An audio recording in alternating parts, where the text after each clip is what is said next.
ప్రారంభం నుంచి జరిగినటువంటి ప్రార్థనల్లో, పాటల్లోనూ, మరి వాక్యం యొక్క పునఃపరిశీలనలోను, అదేవిధంగా మొదటి వాక్య సందేశంలోను మరి సహకరించిన ప్రతి ఒక్కరికి లోకరక్షకుడైనటువంటి యేసుక్రీస్తు ప్రభుల వారి పరిశుద్ధ నామంలో శుభాలు, వందనాలు తెలియజేస్తున్నాను. ఈరోజు నేర్చుకున్నటువంటి పాట మీ అందరికి అర్థమైందని నేను అనుకుంటున్నాను. అర్థమైందండి? ఏం నేర్చుకున్నారు?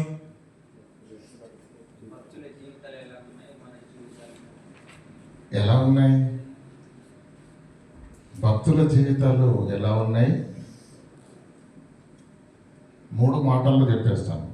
భక్తుల జీవితాలు ఎలా ఉన్నాయి, వాటిని బట్టి మనం ఏం నేర్చుకోవాలి, నేర్చుకున్న మనం ఎలా బ్రతకాలి, ఎలా బ్రతుకుతున్నాం. సింపుల్ కదా. యాకోబు పత్రిక 5వ అధ్యాయం 10వ వచనంలో ఒక మాట ఉంటుంది.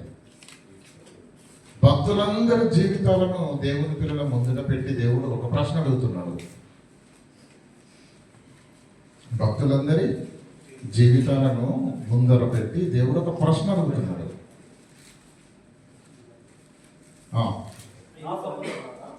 అయితే 5:10 నా సహోదరులారా, ప్రభువు నామమున బోధించిన ప్రవక్తలు భక్తులను మన ముందట దేవుడు మరి జీవిత చరిత్రను ఎందుకు పెట్టాడంటే శ్రమానుభవమునకును ఓపికకును మాదిరిగా పెట్టుకొనండి అన్నాడు దేవుడు. దేవుడు మనకి ఏం చెప్పాడు? భక్తుల జీవితాలు బైబిల్లో ఎందుకు రాయబడ్డాయంటే, నాయన ఆ భక్తుల జీవితాలను నీకు ఎందుకు రాయించానంటే, నీకెందుకు ప్రకటింపజేస్తున్నానంటే, ఎందుకు వినిపిస్తున్నానంటే శ్రమానుభవమును ఓపికకు మాదిరిగా పెట్టుకోండి. ఎంతమంది భక్తుల చరిత్రలు చిన్ననాటి నుంచి వింటున్నాం కదండి కదా. చిన్ననాటి నుంచి సండే స్కూల్కి వెళ్ళినప్పటి నుంచి వింటున్నాం. ఆదాం గురించి మనకు తెలియదా? హేబెల గురించి తెలియదా? నోహు తాత ఓడగట్టిన సంగతి తెలియదా? చిన్నప్పుడు నేర్చుకోలేదా? జలప్రలయం వచ్చిన సంగతి తెలియదా? ఏదండి మనకు తెలియదు చెప్పుని. మరి ఇవన్నీ విన్నావు కదా, ఇంతమంది భక్తుల జీవితాలను నేర్చుకున్నావు కదా, కథల రూపంలో, పాటల రూపంలో, ప్రసంగాల రూపంలో. ఇంతమంది భక్తుల జీవితాలను విన్న నీ జీవితం ఎలా ప్రభావితమైంది? ఏం మారావు? ఏం ఎదిగావు? భక్తుల ప్రభువు నామమున బోధించిన ప్రవక్తలందరూ నువ్వేం చేస్తావో తెలుసా? శ్రమానుభవమునకును ఓపికకు మాదిరిగా పెట్టుకోండి. ఆ భక్తుల జీవితాలను మన ముందట దేవుడు పెట్టడములో దేవుని ఉద్దేశం ఏంటో తెలుసా? నువ్వు ఇది జీవితాలను చూసి నీ జీవితాన్ని మార్చుకో. మార్చుకుంటున్నావండి? మార్చుకుంటున్నావా?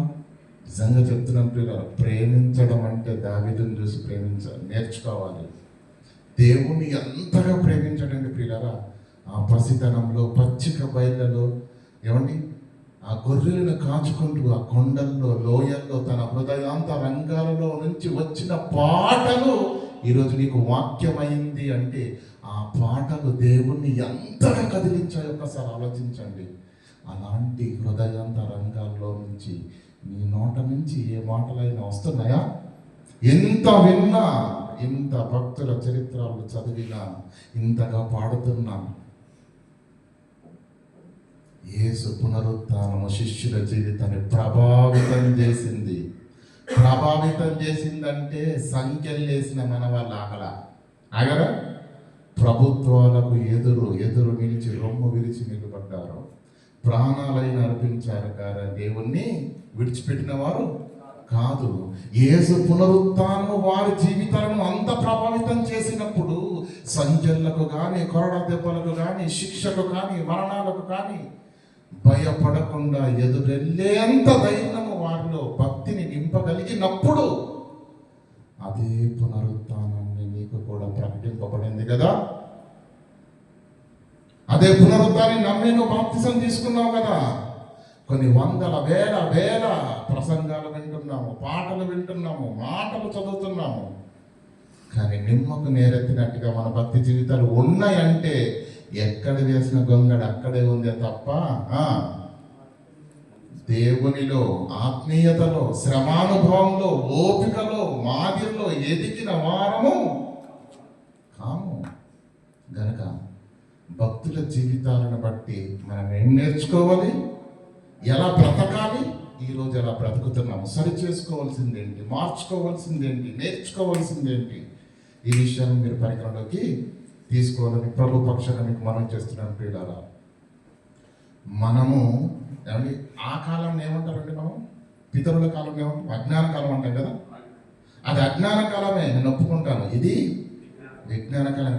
అజ్ఞాన కాలంలో ఆత్మీయత ఆకాశమంతా ఉంది. విజ్ఞాన కాలంలో ఉన్నామని విర్రవీగుతున్న మన దౌర్భాగ్యపు ఆత్మీయ స్థితులు అట్టడుగులో ఉన్నాయి. ఎక్కడున్నాయి? అట్టడుగులో ఉన్నాయి.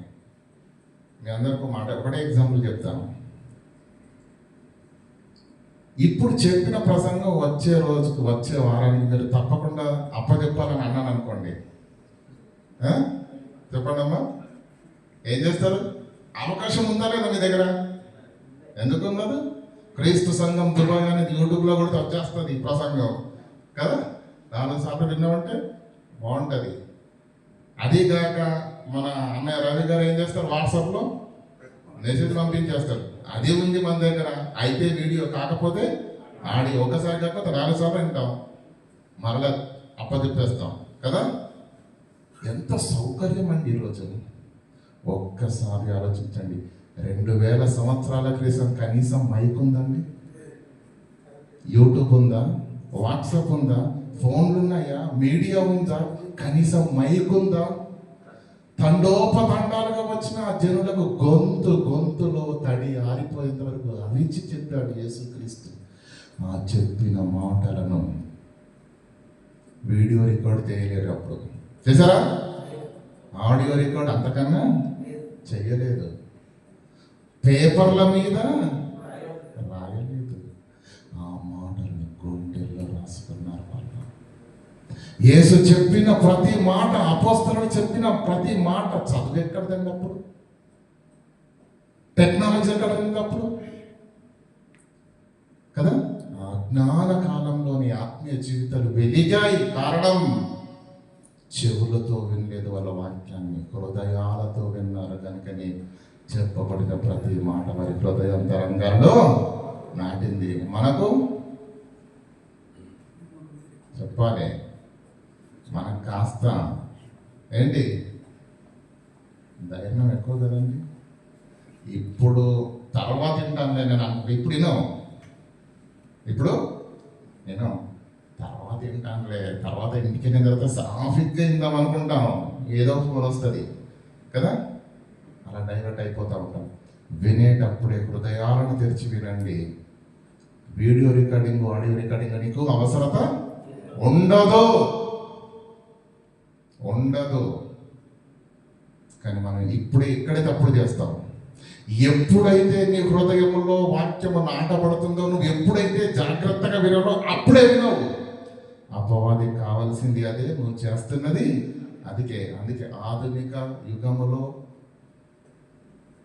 నాగరికతతో పొంగిపోతున్నటువంటి మన లోపల ఇంతవరకు వాక్యం ఎందుకు నాటబడట్లేదంటే, అర్థమైంది కదా మీకు? గనక మన నిర్లక్ష్యం, మన సోమరితనం దేవునిలో మనం ఎదగకుండా చేస్తుంది. కనుక ఆలోచించండి, ఎక్కడున్నాం మనం, సరి చేసుకోవాల్సింది ఏంటి, మార్చుకోవాల్సింది ఏంటి, నేర్చుకోవాల్సింది ఏంటి, వీటన్నిటిని పరిగణలోకి తీసుకొని మనందరి ఆత్మీయ జీవితాలు వర్ధిల్లాలి, మెరుగుదిద్దుకోవాలి, ప్రభావితం కావాలి, బలోపేతం కావాలి. విశ్వాసంలో, శ్రమానుభవంలో, దాతృత్వంలో, సేవ పరిచర్యలో, సహాయం చేయడంలో మన వంతు పాత్ర, మనం ఎక్కడున్నా సరే, ఏ స్థాయిలో ఉన్నా సరే, మన పాత్ర దేవునిలో ఉండాలి.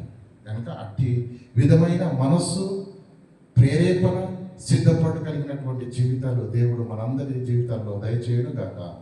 ఆమేన్. మరి ఇంతవరకు చెప్పినటువంటి కొన్ని మాటలను బట్టి మీకు విషయం అర్థమైందని నేను తలస్తున్నాను ప్రియులారా. మరి ఈ సమయంలో సహోదరులు ప్రసాద్ గారు ముందుకు వచ్చి మరి సంఘ ప్రకటనలు తెలియజేయవలసిందిగా ప్రభు పక్షాన మనవి చేస్తున్నాను.